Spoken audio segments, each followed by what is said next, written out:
Hello, happy Friday. Today is Friday Sews. I finally got back from Texas and got over being sick, so I'm excited to show you what I've been doing. And I have a story at the end, so stay tuned.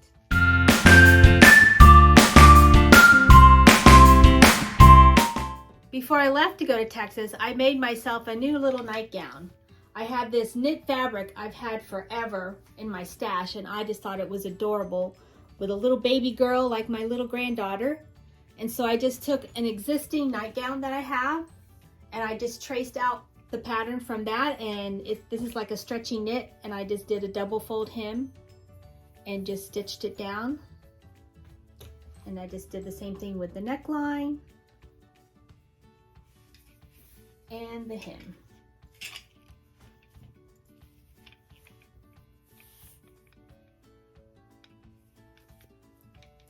And it was a really sweet and comfortable nightgown to wear in Texas. So that was just a little quick something I sewed before I left because I wanted a new nightie to wear in Texas. And I just love that fabric. It's so pretty. While I was in Texas, I looked for a fabric store that might have the bullet fabric I was looking for to make the baby headbands that you tie and you put on the little babies. So I made a couple for my granddaughter, and I wanted to make some more in some different colors. So me and my daughter-in-law and my granddaughter went to Warehouse Fabrics in Dallas, Texas, and they had their bullet fabric, also known as Liverpool fabric, on sale for $6 a yard. And it stretches and it's soft, and my daughter-in-law picked out these colors. And we picked out this nice muted soft pink. And these were all $6 a yard. And we got this color. The only thing is you had to buy a yard of fabric. So I couldn't just buy enough to make one headband. I had to buy a yard of each color. So the leftovers I'll just save, and when she gets bigger and needs bigger headbands, I'll have fabric left over to make her some more. Or I can make them also for gifts, for baby showers and craft shows and things like that. So this is another bullet fabric in this color pink. And she picked out this color pink. And I had to get a yard of each of these. And this peach fabric. So pretty and soft. And it's stretchy.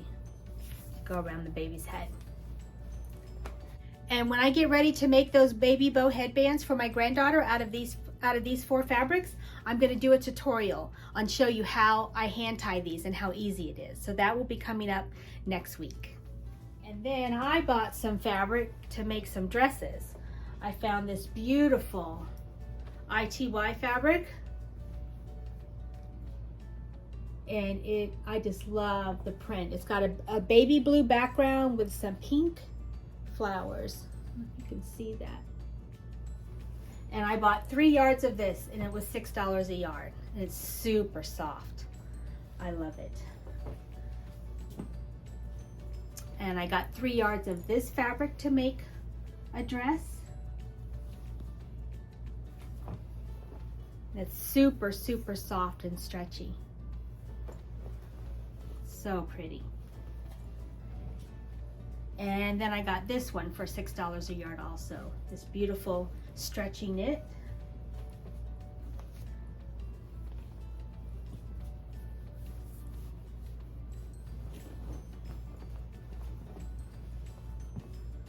So pretty and soft too. I love flowers. This is one of my most favorite fabrics, I think, is floral fabrics, and next is polka dots. So that's my fabric haul at the Warehouse Fabrics in Dallas, Texas. If you ever get a chance to go out there, go see it. It's amazing. I'm going to put a video in here now to show you the store. It's amazing. It's huge.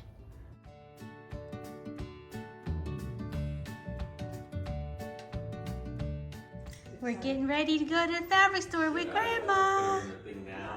Hello, sewing friends. We're here at the Warehouse Fabric Store in Dallas, Texas. This is my daughter-in-law who gave me this beautiful little girl. My granddaughter, she's sleeping. And we are at this amazing fabric store. We're getting some of this Liverpool solids and prints for $6 a yard. What a deal. And we just put several rolls up there for them to cut it. Look at this warehouse fabric store in Dallas, Texas. Amazing.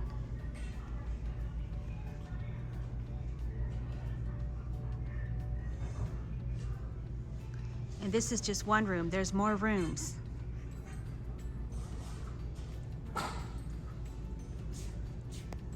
This is fabric heaven. Oh my gosh.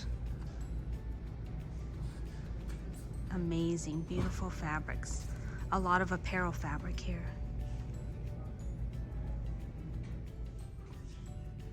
Look at this, $1 a yard, but you must buy the full bulk.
Okay, for those of you that have stayed till the end, here's a little story of what happened to me flying back home from Texas.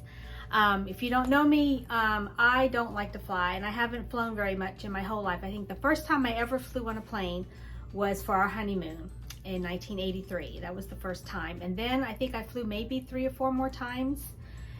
After 9/11 in 2001, I hadn't flown, gosh, in 30 some years. And I just recently flew about a year and a half ago, was the first time flying again. I went to Texas for Christmas to see my grandson, and then a couple more times I've flown. But I don't really like flying. I don't really know much about it, and it's all kind of new to me. So coming home, I know some of you will probably laugh and think I'm a big baby, but to me, I was terrified because I didn't understand what the pilot was saying. Because we flew from Texas back to Florida, and we got here really fast. He got us here in like 2 hours and 10 minutes, and it's supposed to take like 2 hours and 40 some minutes. And we got here early, but then we're having to circle the airport, he said, because there's 2 cells of storms in the Orlando airport, and so the airport is closed and nobody can land. So he said, but we're gonna stay up here. We only have 25 minutes left of fuel, and we won't go into any worst case scenarios. And then he hangs up the mic, and I'm like, 25 minutes left of fuel and we won't go into worst case scenarios. So my mind was going crazy. And of course, most of the people on the plane all had headphones on and earphones because they didn't have the TV in front of you. You just had to use your own technology. And so everybody was watching movies or playing games, and I was reading a book. And of course, I heard what the pilot said, and I elbowed my husband like, did you hear what he just said? And of course he didn't. He had his earbuds in, and half the plane did. Nobody heard, and I'm looking around like, did he mean we only have 25 minutes left of fuel? And I'm like looking at the clock, and 10 minutes go by and 20 minutes go by. I'm like, what's gonna happen?